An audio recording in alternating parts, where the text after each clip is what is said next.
आज है 7 दिसंबर 2024 दिन शनिवार। Welcome back to clean news UP. चलिए देखते हैं उत्तर प्रदेश की 25 फटाफट बड़ी खबरों को। अब टीचर्स को ऑनलाइन मिलेगी छुट्टी, अवकाश की प्रक्रिया में होगी सख्ती। उत्तर प्रदेश में अब शिक्षकों के सभी प्रकार के अवकाश ऑनलाइन स्वीकृत किए जाएंगे। बेसिक शिक्षा विभाग ने परिषदीय विद्यालयों में बिना अनुमति के गायब रहने वाले शिक्षकों और कर्मचारियों के खिलाफ सख्त कार्रवाई करने का निर्णय लिया। अब अगर शिक्षक और कर्मचारी बिना बताए अवकाश पर रहते हैं तो उनके खिलाफ कार्रवाई की जाएगी। बिजली बकायेदारों के लिए इस दिन से शुरू होगी समाधान योजना। यूपी के अयोध्या में मिल्कीपुर के विद्युत उपभोक्ताओं के बिजली बकायेदारों के लिए एक मुश्त समाधान योजना आ गई है। 3 चरणों में चलाई जाने वाली योजना की शुरुआत 15 जनवरी से होगी, जिसके तहत बिजली के बकायेदार बकाये का 30% जमा करके योजना का लाभ उठा सकते हैं। यूपी में 6 महीने तक सरकारी कर्मचारियों की हड़ताल करने पर रोक, जारी किया गया आदेश। यूपी में सरकारी कर्मचारी व सरकारी सेवाओं से जुड़े कर्मचारी अगले 6 महीनों तक हड़ताल नहीं कर सकेंगे। इस संबंध में आदेश जारी कर दिया गया है। यह आदेश उत्तर प्रदेश अत्यावश्यक सेवाओं के अनुरक्षण अधिनियम 1966 की धारा 3 की उपधारा के अधीन शक्तियों का प्रयोग करके जारी किया गया है। एक्सप्रेसवे पर पलटी स्लीपर बस, 8 यात्रियों की मौत और 40 घायल, केंद्र देगा आर्थिक मदद। कन्नौज जिले में आगरा लखनऊ एक्सप्रेसवे पर लखनऊ से दिल्ली जा रही तेज रफ्तार स्लीपर बस अचानक पलट गई। हादसे में 8 यात्रियों की मौके पर मौत हो गई, जबकि 40 से अधिक सवारियां घायल हुईं। घायलों को राजकीय मेडिकल अस्पताल सैफई, राजकीय मेडिकल कॉलेज तिरवा और सामुदायिक स्वास्थ्य केंद्र सौरिक में भर्ती कराया गया है।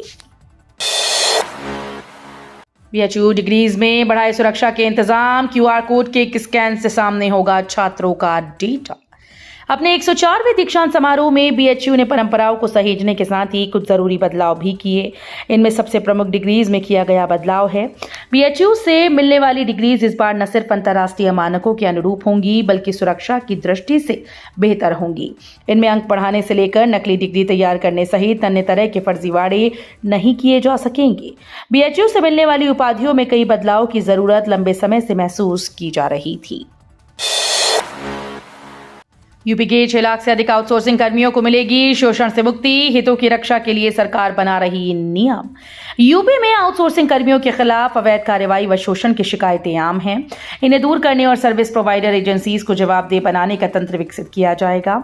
सरकार आउटसोर्सिंग कर्मियों की भर्ती, उनकी सेवाओं और सुविधाओं की मॉनिटरिंग के लिए आउटसोर्स सेवा निगम बनाने की तैयारी कर रही है। BA BSc BCom में अब केवल 2 घंटे की परीक्षा, 5 की जगह होंगे 4 प्रश्न। लखनऊ विश्वविद्यालय से संबद्ध सभी जिलों लखनऊ, हरदोई, सीतापुर, रायबरेली और लखीमपुर खीरी के कॉलेजेस में स्नातक विषम सेमेस्टर के विद्यार्थियों की परीक्षाएं 3 की जगह अब 2 घंटे में ही कराई जाएंगी। इसमें BA BSc BCom के विद्यार्थी शामिल होंगे। कुलपति प्रोफेसर आलोक कुमार राय की मौजूदगी में हुई परीक्षा समिति की बैठक में ये अहम निर्णय लिया गया। यूपी में घर का सपना होगा पूरा, फ्लैट्स पर 1 से 2.5 लाख तक की छूट। राजधानी लखनऊ में घर का सपना पूरा करने का सुनहरा मौका है। लखनऊ विकास प्राधिकरण की ओर से आकर्षक ऑफर दिया जा रहा है, जिसके तहत LTA के फ्लैट्स पर 1 लाख से 2.5 लाख रुपए तक की छूट दी जा रही है। LTA की 50वीं वर्षगांठ के मौके पर यह आकर्षक छूट दी जा रही है, जिसका फायदा उठाकर आप अपने सपनों का आशियाना बना सकते हैं। इंडिगो ने शुरू की नई फ्लाइट, अयोध्या से शहर को मिलेगी सीधी कनेक्टिविटी। अयोध्या में रामलला के दर्शन के इच्छुक श्रद्धालुओं के लिए खुशखबरी है। जल्द ही इंडिगो एयरलाइंस अयोध्या से नई फ्लाइट शुरू करने जा रही है। ये फ्लाइट कर्नाटक के बेंगलुरु शहर से अयोध्या के बीच उड़ान भरेगी। इस फ्लाइट के ऑपरेशन को लेकर सभी तैयारियां पूर्ण हो चुकी हैं। ग्रेटर नोएडा प्राधिकरण की बिल्डर्स को 2-2। ग्रेटर नोएडा प्राधिकरण के ACEO सौम्य श्रीवास्तव ने बिल्डर्स को 2-2 कह दिया कि पेंडिंग फ्लैट्स की रजिस्ट्री 31 दिसंबर तक संपन्न कराई जाए, अन्यथा अमिताभ कांत समिति की सिफारिशों से बिल्डर्स को दी गई राहत को प्राधिकरण वापस ले लेगा। ACEO ने NOC के नाम पर फ्लैट खरीदारों से मोटी रकम ऐंठने वाले बिल्डर्स के खिलाफ सख्त कार्रवाई की चेतावनी दी है। UGC का बड़ा फैसला, खत्म हुआ स्ट्रीम का झंझट, अब आज से स्ट्रीम के छात्र भी कर सकेंगे BTech BSc। यूजीसी ने कक्षा 12वीं के स्टूडेंट्स को बहुत बड़ा तोहफा दे दिया है। आर्ट्स, साइंस और कॉमर्स स्ट्रीम से कक्षा 12वीं करने वाले छात्र अब अपनी पसंद के किसी भी यूजी कोर्स में एडमिशन ले पाएंगे। आसान शब्दों में कहें तो आर्ट्स और कॉमर्स स्ट्रीम के स्टूडेंट साइंस से जुड़े किसी भी कोर्स में एडमिशन लेकर ग्रेजुएशन की डिग्री हासिल कर सकते हैं। फ्री राशन वितरण का आ गई डेट। 7 दिसंबर से इस तारीख तक मिलेगा गेहूं, चावल। अंत्योदय और पात्र गृहस्थी लाभार्थियों में खाद्यान्न का वितरण 7 दिसंबर से शुरू होगा। वितरण का यह सिलसिला 25 दिसंबर तक चलेगा। इस अवधि में ई पास मशीन सुबह 6 बजे से रात्रि 9 बजे तक खुली रहेंगी। जिला पूर्ति अधिकारी रामेंद्र प्रताप सिंह ने बताया कि प्रत्येक अंत्योदय लाभार्थी को उनके कार्ड पर 17 किलो गेहूं और 18 किलो चावल, कुल 35 किलोग्राम खाद्यान्न उपलब्ध कराया जाएगा। बुजुर्गों को मुफ्त इलाज दे रही सरकार। 1 सप्ताह के अंदर आयुष्मान कार्ड बनाने के निर्देश। मुरादाबाद जिले के थाना कांड क्षेत्र में आयुष्मान भारत योजना के तहत 70 वर्ष से अधिक आयु के बुजुर्गों के कार्ड 1 सप्ताह में बनाने के निर्देश दिए गए। नोडल अधिकारी डॉक्टर संजीव बेलवाल ने सीएचसी और पीएचसी स्टाफ को लाभार्थियों को बुलाकर कार्ड बनाने और रिपोर्ट जिला मुख्यालय भेजने को कहा। ममता, उमर और आतिशी समेत ये सीएम होंगे महाकुंभ में शामिल। योगी के मंत्री जाएंगे न्योता देने। प्रयागराज में दिव्य और भव्य रूप से आयोजित होने वाले महाकुंभ 2025 की दिव्यता और भव्यता को वैश्विक स्तर पर प्रचारित करने के लिए मुख्यमंत्री योगी आदित्यनाथ ने मंत्रियों के राज्यवार दौरे तय कर दिए हैं। ये मंत्री अपने आवंटित राज्यों में जाकर वहां के राज्यपाल, मुख्यमंत्री और अन्य गणमान्य व्यक्तियों से भेंट कर उन्हें महाकुंभ में आने के लिए आमंत्रित करेंगे। जीडीपी की जिलेवार रैंकिंग जारी। टॉप 10 जिलों में प्रयागराज व गोरखपुर समेत ये शहर शामिल।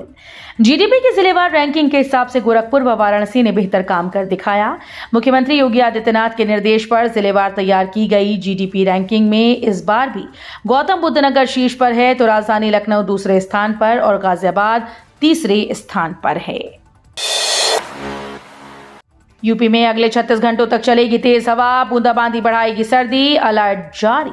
यूपी में तेज हवा का सिलसिला अगले 36 घंटों तक जारी रहेगा। इसके बाद 8 से 9 के बीच में पश्चिमी विक्षोभ लखनऊ समेत उत्तर प्रदेश के अन्य जिलों में प्रभाव दिखाएगा। इसके असर से तराई के जिलों में कई स्थानों पर बारिश, कुछ जगह बूंदाबांदी हो सकती है। अगले 36 घंटों तक तेज हवा चलेगी। यूपी में मदरसा अधिनियम में संशोधन की तैयारी। कामिल और फाजिल की पढ़ाई नहीं हो सकेगी। उत्तर प्रदेश सरकार सुप्रीम कोर्ट के हालिया फैसले के बाद उत्तर प्रदेश मदरसा शिक्षा बोर्ड अधिनियम 2004 में संशोधन करने पर विचार कर रही है। इसके तहत कामिल और फाजिल पाठ्यक्रमों को अधिनियम के दायरे से बाहर करने की तैयारी हो गई है। इससे मदरसों में इन 2 पाठ्यक्रमों की पढ़ाई नहीं हो पाएगी। संभावित संशोधन को लेकर मदरसा शिक्षकों और इससे जुड़े लोगों ने इन 2 पाठ्यक्रमों के लिए रजिस्टर्ड छात्रों के भविष्य पर चिंता व्यक्त की। आयुष विभाग अस्पताल में होगा सुधार। गड़बड़ी करने वाले अधिकारी होंगे अनिवार्य सेवानिवृत्त। आयुष विभाग के अस्पतालों का ढर्रा सुधारने को सरकार का रुख सख्त है। गड़बड़ी और अनुशासनहीनता करने वाले क्षेत्रीय आयुर्वेद और यूनानी अफसरों पर शिकंजा कसता जा रहा है। ऐसे 50 साल या उससे अधिक उम्र वाले चिकित्सा अधिकारियों को चिन्हित किया जाएगा। इन गड़बड़ी करने वाले आयुर्वेद और यूनानी अधिकारियों को अनिवार्य सेवानिवृत्त किया जाएगा। सपा विधायक की बेटी से बेटे की शादी करना पड़ा भारी। बसपा नेता को मायावती ने पार्टी से निकाला। बसपा में बड़ा उलटफेर हो गया। सपा विधायक की बेटी से बेटे की शादी करना बसपा नेता को भारी पड़ गया। पूर्व जिलाध्यक्ष एवं पूर्व दर्जा राज्य मंत्री सुरेंद्र सिंह सागर को पार्टी से निष्कासित कर दिया गया। इतना ही नहीं, जिलाध्यक्ष प्रमोद सागर को भी पदमुक्त करते हुए पार्टी से बाहर का रास्ता दिखा दिया गया है। राहुल गांधी के खिलाफ दायर केस में नहीं आया गवाह। अब इस दिन होगी अगली सुनवाई। यूपी के सुल्तानपुर में समुदाय विशेष के खिलाफ आपत्तिजनक टिप्पणी करने के मामले में कांग्रेस नेता राहुल गांधी के खिलाफ दायर मानहानि केस में शुक्रवार को परिवादी की ओर से गवाह नहीं आया। एमपी एमएलए की विशेष कोर्ट के मजिस्ट्रेट शुभम वर्मा ने मामले में अगली सुनवाई के लिए 18 दिसंबर की तिथि नियत कर दी है। पुलिस ने मानक के विपरीत लगे 133 लाउड स्पीकर उतरवाए। सरकारी स्कूल्स को बांटे। पीलीभीत में मानक के विपरीत बजाए जा रहे लाउड स्पीकर और तेज ध्वनि यंत्रों को लेकर सख्ती बरती जा रही है। शुक्रवार को पुलिस ने जिले भर में अभियान चलाकर धार्मिक स्थलों समेत अन्य स्थानों पर निश्चित संख्या से अधिक लगे मिले 133 लाउड स्पीकर हटवाए हैं। अयोध्या में उठी मांग, राम मंदिर तो बन गया, मस्जिद अभी तक नहीं बनी, निर्माण कराकर मुसलमानों को दे सरकार। यूपी के अयोध्या में 6 दिसंबर के दिन मोहल्ला पुरानी सब्जी मंडी में इंडियन यूनियन मुस्लिम लीग के प्रदेश कार्यवाहक अध्यक्ष डॉक्टर नजमुल हसन गनी के आवास पर कुरान ख्वानी की गई। इस अवसर पर जिलाधिकारी को संबोधित एक ज्ञापन दिया गया। मांग उठाई गई कि केंद्र सरकार मस्जिद का निर्माण कराकर मुस्लिम समाज को दे। ज्ञापन में कहा गया कि राम जन्मभूमि तीर्थ क्षेत्र ट्रस्ट की ओर से अयोध्या में राम मंदिर बन गया, लेकिन मस्जिद अभी तक नहीं बनी। 300 यूनिट फ्री बिजली, सरकार दे रही सब्सिडी, इन लोगों के लिए बड़ी राहत। केंद्र की नरेंद्र मोदी सरकार की कई ऐसी योजनाएं हैं जिसमें सब्सिडी दी जाती है। इसमें से एक पीएम सूर्य घर मुफ्त बिजली योजना शामिल है। फरवरी 2024 में प्रधानमंत्री नरेंद्र मोदी के द्वारा शुरू की गई इस योजना का मकसद छत पर सोलर पैनल लगाने की सुविधा देकर घरों को मुफ्त बिजली उपलब्ध कराना है। उदाहरण के लिए 3 किलोवाट की प्रणाली औसतन प्रति माह 300 से अधिक यूनिट बिजली उत्पन्न कर सकती है। भारत अंडर 19 एशिया कप के फाइनल में श्रीलंका को 7 विकेट से हराया।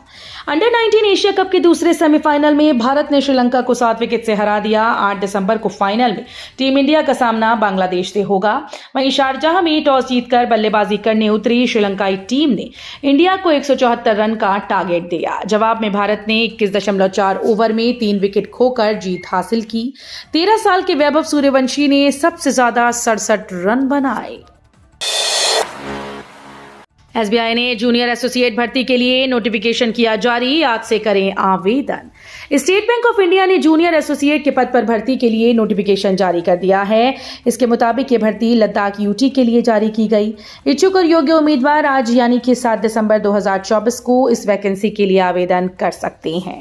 तो ये थी आज की 25 फटाफट बड़ी खबरें। अगर आपको न्यूज पसंद आई हो तो वीडियो को लाइक और शेयर जरूर करें। धन्यवाद।